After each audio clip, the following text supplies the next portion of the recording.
हजारों मुजरिम सजा से चाहे बच के निकल जाएं, ख्याल रहे कुछ बेगुनाह भी सूली से टल जाए।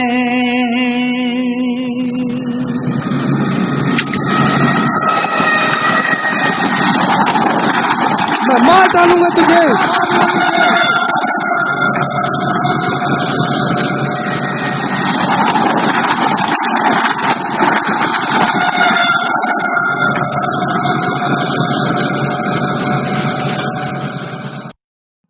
मुल्जिम पर कत्ल का इल्जाम है, अपने बाप के कत्ल का। फौजदारी के मुकदमे में कत्ल का जुर्म सबसे संगीन जुर्म माना जाता है। सारे बयान और गवाहियां आप सुन चुके हैं। एक शख्स मर चुका है और दूसरे की जिंदगी का फैसला आपके हाथों में है। अब आप पूरे मुकदमे की बारीकियों पर एक साथ बैठकर गौर करेंगे और सच्चाई पर पहुंचने की कोशिश करेंगे। इस दौरान अगर कोई माकूल शख्स आप लोगों को नजर आता है और दलीलों की कसौटी पर पूरा उतरता है तो आप बेकसूर का फैसला दे सकते हैं, और अगर मुल्जिम को कसूरवार ठहराते हैं तो इस सूरत में रहम की कोई सिफारिश कबूल नहीं की जाएगी और मुल्जिम सीधा फांसी के तख्ते पर जाएगा। आप लोगों का जो भी फैसला हो एक मत से होना जरूरी है। मुझे यकीन है कि आप अपनी जिम्मेवारी पूरी संजीदगी और ईमानदारी से निभाएंगे। धन्यवाद।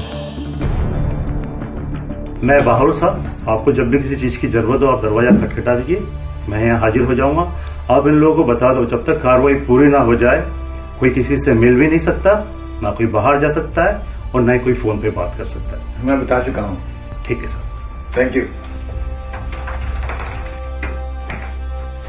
साहब जरा जल्दी शुरू कर लीजिए। दरअसल ना मैंने फिल्म दबंग की टिकट ले रखे हैं, तो देखने जाना है। प्लीज जरा जल्दी शुरू कर लीजिए। तो हम लोग शुरू करते हैं। मेरे हिसाब से सबसे पहले हम लोगों को अपने अपने नंबर से रख लेना चाहिए, जैसे कि वो 1, 2, 3, 4 और 12 तक। इससे क्या फर्क पड़ता है? नंबर से बैठो। नहीं नहीं, यही कायदे की बात है, हमें नंबर से ही बैठना चाहिए। हाँ यही ठीक है, यही ठीक है। आप इधर आ जाइए। मुझे तो सरकारी वकील बहुत स्मार्ट लगा। किस तरह उसने एक के बाद एक अपनी पॉइंट्स रखे और डिफेंस काउंसिल की धज्जियां उड़ा दी। ओके ओके, प्लीज जरा जल्दी शुरू किया जाए। तो ठीक है, अब आप जैसे भी चाहें इस मामले पे गौर कर सकते हैं। मैं कोई खास नियम नहीं बनाना चाहता। एक तरीका तो ये कि हम इन सारे पॉइंट्स पे बहस कर लें और फिर वोट या पहले वोट कर ली जाए ताकि पता चल सके कि कौन क्या सोचता है। मेरा ख्याल है पहले वोटिंग की जाती है। हाँ ये ठीक है, वोट कर लेते हैं पहले, हो सकता है 5 मिनट में छुट्टी हो जाए। ठीक है, याद रखने वाली बात यह है कि इस लड़के पर कत्ल का इल्जाम है। अगर हम इसे कसूरवार ठहराते हैं तो हम इसे सीधा फांसी के तख्ते पर पहुंचाएंगे। अरे ये बातें हम लोगों को मालूम। चलिए वोट कर लेते हैं। जरा पता तो चले कौन किधर है। 12 के 12 लोगों की एक राय लाजमी है, और गिल्टी और नॉट गिल्टी। जो लोग गिल्टी कहते हैं वो अपना हाथ उठाएं।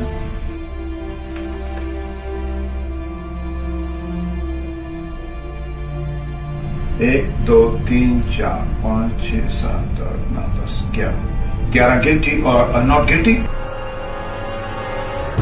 ओहो, हमेशा एक ना एक निकल ही आता है। अब क्या किया जाए?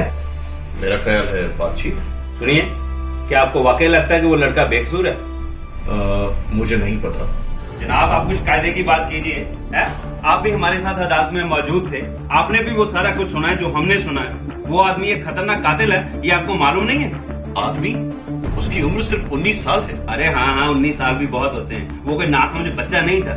उसने अपने बाप के सीने में 4 इंच गहरा खंजर घोंपा है। नहीं, यस, और ये दूध का दूध और पानी का पानी, शक की कोई गुंजाइश ही नहीं। अब सरकारी वकील ने 20 तरीके से ये साबित कर दिया है। अब आप क्या चाहेंगे, मैं आपको वो सारी बातें फिर से गिनवाऊं? हैं? जी नहीं तो फिर आप क्या चाहते हैं? मैं इस मामले पर बातचीत करना चाहता हूँ। तो क्या आप इस लड़के की कहानी पे वाकई यकीन करते हैं? आई डोंट नो, शायद नहीं करता। तो फिर बेकसूर वोट करने का क्या मतलब हुआ? 11 लोगों ने उसे कसूरवार ठहरा दिया। मेरे लिए ये आसान नहीं है कि मैं अपना हाथ खड़ा करके उसे फांसी के फंदे पर भेज दूं। ये कौन कहता है मेरे लिए आसान है? कोई नहीं। मैंने फौरन अपना हाथ उठा दिया, बस इसीलिए मैं कहता हूँ लड़का कसूरवार है। आप यहाँ 100 साल तक बातचीत करते रहिए, मेरा दिमाग नहीं बदल सकते। देखिए, आपका दिमाग बदलने का हमारा कोई इरादा नहीं है। बात सिर्फ इतनी है कि हम यहाँ किसी की जिंदगी का फैसला करने बैठे हैं जो केवल 5 मिनट में नहीं किया जा सकता। मान लीजिए हम गलत हो तो? मान लीजिए हम गलत हो तो ये क्या बात हुई? मान लीजिए छत हमारे सर पे गिर पड़े तो? मानने को तो कुछ भी माना जा सकता है।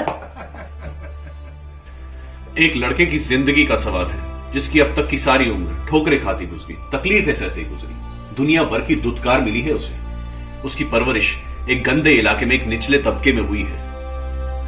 9 साल की उम्र में उसकी मां मर गई और चोरी के जुर्म में जब उसका बाप जेल भुगत रहा था तब ये लड़का एक यतीम खाने में अपने दिन गुजार रहा था। जिंदगी की ऐसी शुरुआत खूबसूरत तो नहीं कही जा सकती। इन तकलीफों में उसने अपनी जिंदगी के 19 साल गुजारे हैं। हो सकता है 20 भी पूरे न कर सके। मैं समझता हूं कि इस लड़के के लिए थोड़ी देर तक बातचीत तो कर ही सकते हैं। That's all.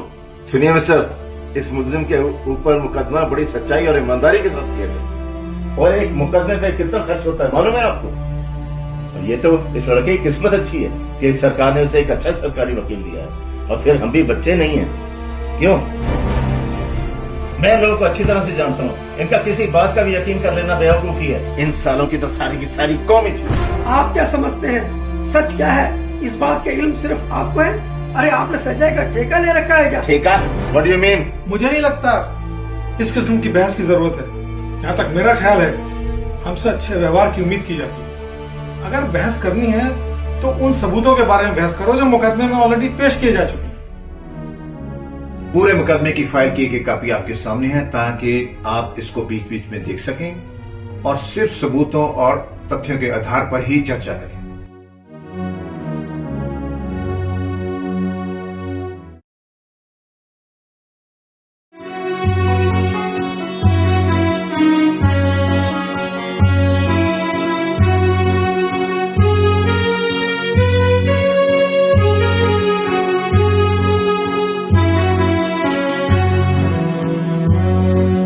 ना चढ़ाओ सूली पर किसी बेगुनाह को,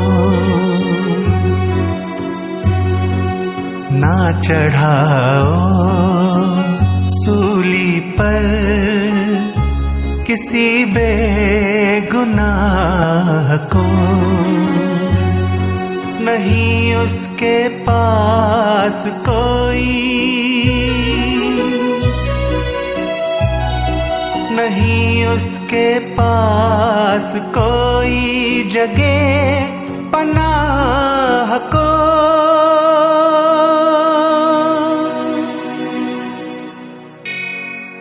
ना चढ़ाओ सूली पर किसी बेगुनाह